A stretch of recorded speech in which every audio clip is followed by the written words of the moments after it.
মোর জায়গাতে থাকতে দেন। আমরা ভোট দিতে যখন যাব তখন ভাববো আমার ছেলের চাকরিটা হবে কিনা, আমার ছেলে ভালো করে পড়াশোনার সুযোগ পাবে কিনা। এই এলাকাতে 3000 মানুষের পাট্টা পায়নি, জমির অধিকার পায়নি। তারা ডেলি রাত্রে ঘুমে দেখে কি বুলডোজার আমার লেগে যাবে না তো, বুলডোজার দিয়ে আমার বাড়ি উচ্ছেদ করে দিবে না তো। বেড়াতে যেত, চর্চে যেত, সেটা ব্যক্তিগত আস্থার জায়গাতে ছিল। এই বিজেপি তৃণমূল দুই দলই এই ধর্মটাকে রাজনীতিতে আনার চেষ্টা করছে, সম্প্রদায়ীকরণ করে দিয়েছে। অ্যাক্টিভলি সুপ্রিম কোর্টে গিয়ে যদি নাটক না করতো তাহলে লজিক্যাল ডিসক্রিপেন্সিকে সামনে রেখে 60 লাখ মানুষ আন্ডার এডজুডিকেশনে সুপ্রিম কোর্টের নির্দেশে হতো না।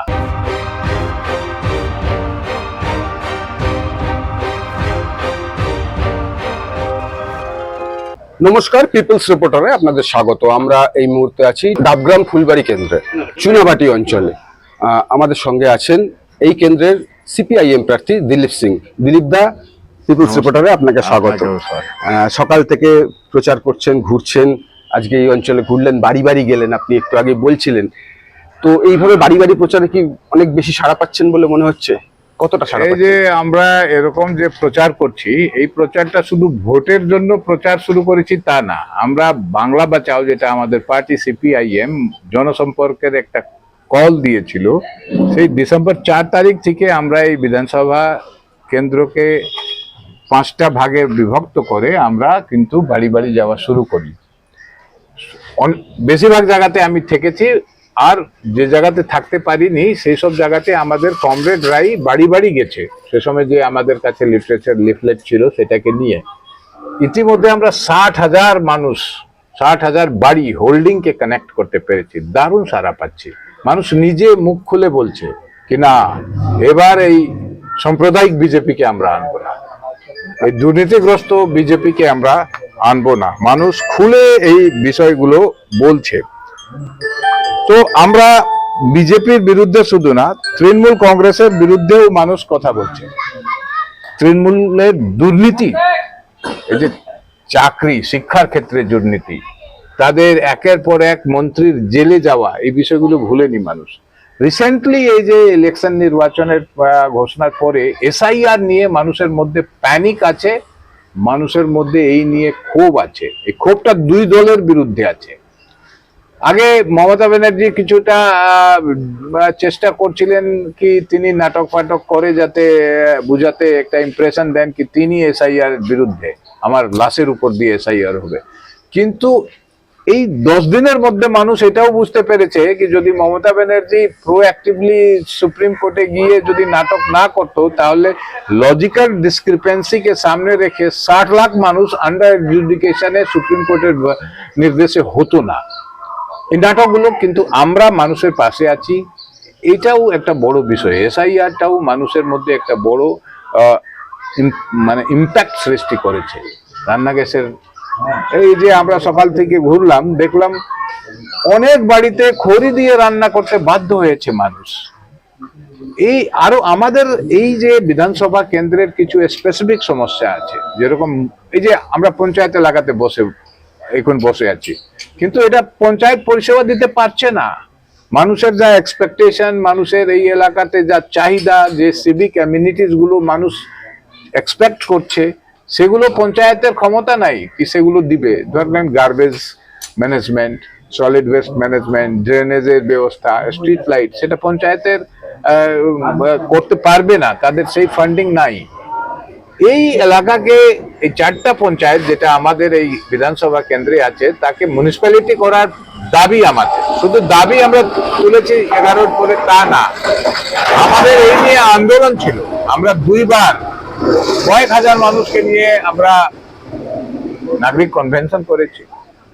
আমাদের এই দাবিকে নিয়ে তাদের প্রতিশ্রুতি কিন্তু 2011 থেকে তৃণমূলের প্রতিশ্রুতি, বিজেপির প্রতিশ্রুতিতেও ছিল এবার আমাদেরকে ভোট দিন, আমরা মিউনিসিপ্যালিটি করে দিব। এরকম আরো অনেক প্রতিশ্রুতি ছিল। জুনিয়র হাই স্কুলগুলোকে হাই স্কুল, নতুন কলেজ, নতুন হাসপাতাল করা, এই অনেক প্রতিশ্রুতি তারা দিল ঠিকই, কিন্তু জেতার পরে তারা পালিয়ে গেছে। তারা মানুষের পাশে থেকে নি, তারা এই বিষয়গুলোকে নিয়ে কোনোদিন কোনো মানে অ্যাসেম্বলিতে কথাই তুলেনি। লাস্ট 5 বছরেও বিজেপি তুলেনি, আর গৌতম বাবু তো পাওয়ারফুল মিনিস্টার হয়েও এই কাজগুলো করেননি। তো তারা জিতেছে ঠিক, কিন্তু জিতেও ভ্যানিশ হয়ে গেছে, মানুষের স্বার্থে কাজ করেনি, তারা এলাকাতেই ঢুকেনি, তাই গৌতম বাবুকে শিফট করতে হলো। আমরা জিতিনি ঠিক, কিন্তু আমরা মানুষ যখনই অসুবিধাতে ছিল, সে করোনা হোক, রেড ভলেন্টিয়ার, সেই মানুষকে রিলিফ পৌঁছানো, যখনই মানুষের কোনো সমস্যা, মূল্যবৃদ্ধি হচ্ছে, আমরা লড়াইতে এসআইআর নিয়ে আমরা মানুষের পাশে, এই এলাকাকে আরো উন্নত করতে হবে, এই দাবিগুলোকে নিয়ে, মানুষের দাবি দাওয়াকে নিয়ে, আরো শিক্ষা ক্ষেত্রে যে স্কুলগুলো বন্ধ হচ্ছে সেই ব্যবস্থাগুলোকে পুনর্বহাল করার দাবিতে আমরাই মানুষের পাশে ছিলাম বলেই মানুষ এবার বলছে কি না আমি আপনাদের পাশে থাকবো, এই দলকেই আনতে হবে। এই আমাদের সামনে সাম্প্রতিক সময় একটা বাইনারি পলিটিক্স তুলে ধরা হচ্ছে যে তৃণমূল বিজেপি, বিজেপি তৃণমূল, এছাড়া আর কোনো দল নেই, আর কোনো শক্তি নেই রাজ্যে। অথচ যখন নিচুতলার প্রচারে যাওয়া হচ্ছে তখন দেখা যাচ্ছে যে বহু মানুষ আছেন যারা এখনো চাইছেন যে বাম শক্তি ফিরে আসুক, বামেরা ফিরে আসুক। তো আপনি কি মনে করছেন যে বাইনারি তৈরি করে দেওয়া হচ্ছে, আমাদের উপর চাপিয়ে দেওয়া হচ্ছে, সেটা ভাঙতে পারবেন? আমরা তো চেষ্টা করছি কি বাইনারি ভাঙতেই হবে।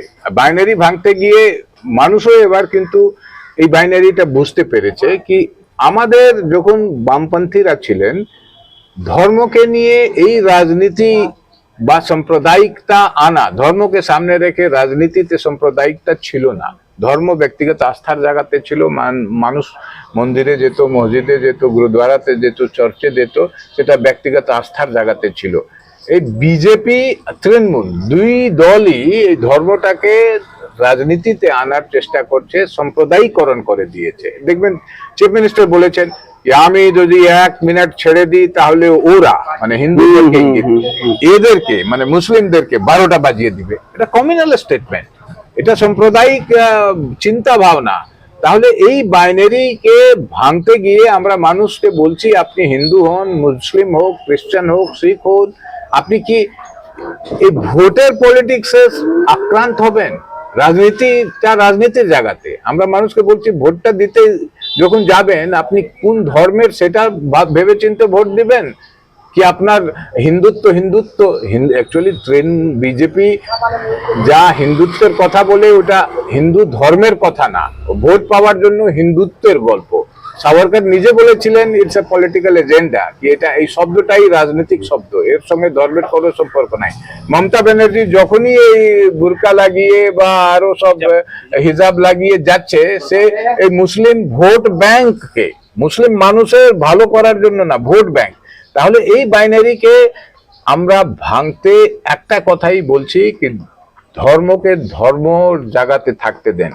আমরা ভোট দিতে যখন যাব তখন ভাববো আমার ছেলের চাকরিটা হবে কিনা, আমার ছেলে ভালো করে পড়াশোনার সুযোগ পাবে কিনা, আমি আমার যে কাজ করছি সেখানে আমার কাজের নিরাপত্তা থাকবে কিনা, মহিলাদের যে নিরাপত্তার প্রশ্ন, সেফটির প্রশ্ন, সেটা কিভাবে আক্রান্ত হচ্ছে, আমাদের এসআইআর এ গণতান্ত্রিক অধিকার কেড়ে নিচ্ছে, আমাদের এলাকাতে মিউনিসিপ্যালিটি 15 বছর হলো না কেন, কেন রান্না গ্যাসের দাম বেড়ে যাচ্ছে, রান্না গ্যাস পাচ্ছি না আমরা, কেন একের পর এক খুন জখম, ল অ্যান্ড অর্ডার আইন ব্যবস্থা ভেঙে যাচ্ছে।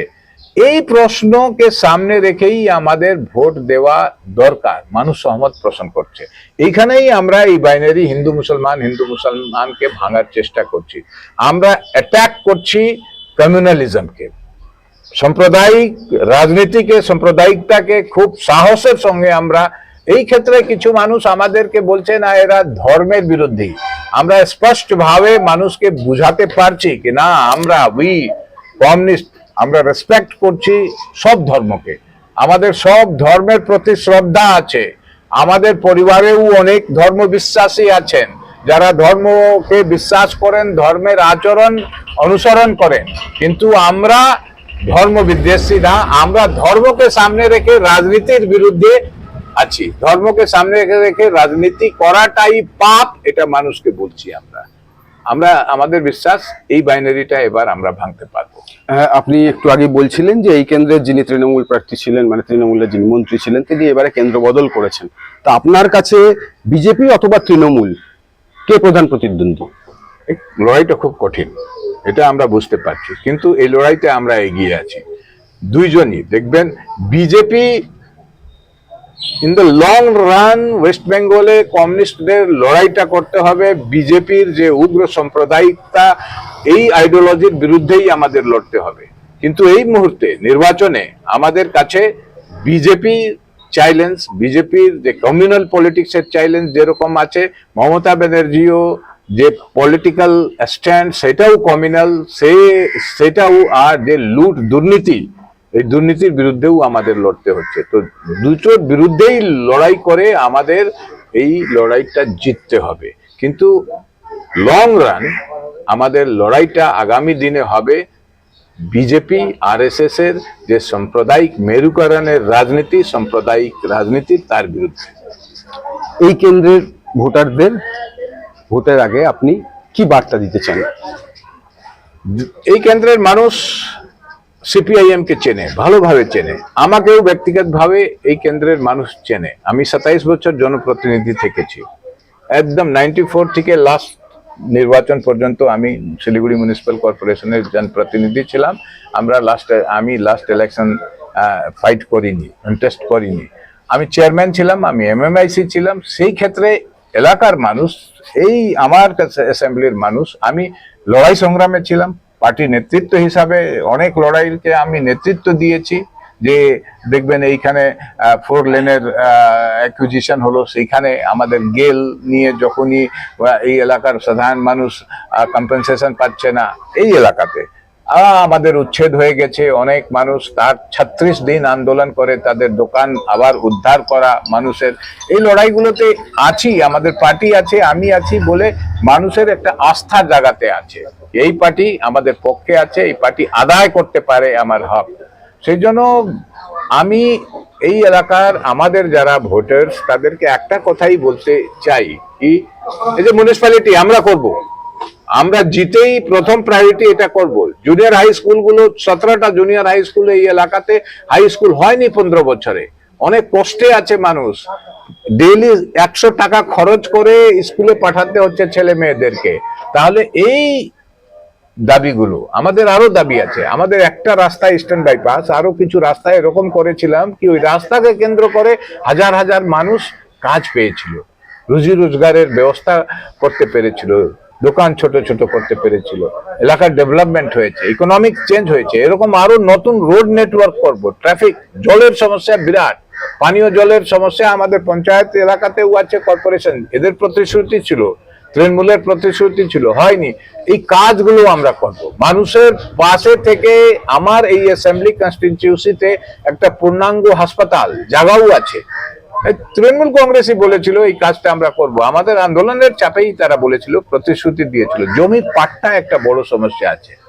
3000 মানুষ ওই এলাকাতে, মানে ডাবগ্রাম 2 ভাগে বিভক্ত আছে, সেবক রোড এলাকাতে, এই এলাকাতে 3000 মানুষের পাট্টা পায়নি, জমির অধিকার পায়নি। তারা ডেলি রাত্রে ঘুমে দেখে কি বুলডোজার আমার লেগে যাবে না তো, বুলডোজার দিয়ে আমার বাড়ি উচ্ছেদ করে দিবে না তো। এই পাট্টা দেব মানুষকে। আমাদের এই এলাকাতে একটা পূর্ণাঙ্গ কলেজের প্রয়োজন। রাজগঞ্জ কলেজ দূরে আছে, এখানে আমাদের সূর্য সেন কলেজও অনেক দূরে।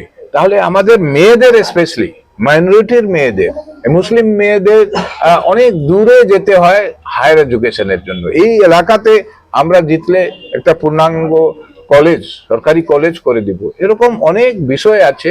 হেলথ পোস্টগুলো ভেঙে পড়েছে, যে পঞ্চায়েতের কর্পোরেশন এলাকাতে হেলথ পোস্টগুলোতে না ডাক্তার, না কোনো পরিষেবা। তাহলে সেই তাকে বহাল করব, তাকে ইমপ্রুভ করব, আর আমাদের পূর্ণাঙ্গ হাসপাতাল করব। এই এলাকার যে মানুষের মধ্যে যে সাম্প্রদায়িক সম্প্রীতিটা নষ্ট করার চেষ্টা হচ্ছে, আমরা এরকম একটা পরিবেশ গড়ে তুলব যাতে মানুষের ভেদাভেদের শেষ হয়ে সম্প্রীতি থাকুক, ভাইচারা থাকুক। এইভাবে আমরা আমাদের এলাকাটাকে মানুষের জন্য একটা উন্নত জীবন মানের ব্যবস্থা করে দিব, সেটা সাংস্কৃতিক হোক, সেটা সাম্প্রদায়িক সম্প্রীতিকে নিয়ে হোক, ভালো ব্যবস্থা আমরা করব। দিলীপ দা, পিপলস রিপোর্টারে এতটা সময় দেওয়ার জন্য আপনাকে অসংখ্য ধন্যবাদ, আপনাকেও ধন্যবাদ, আপনাকেও নমস্কার।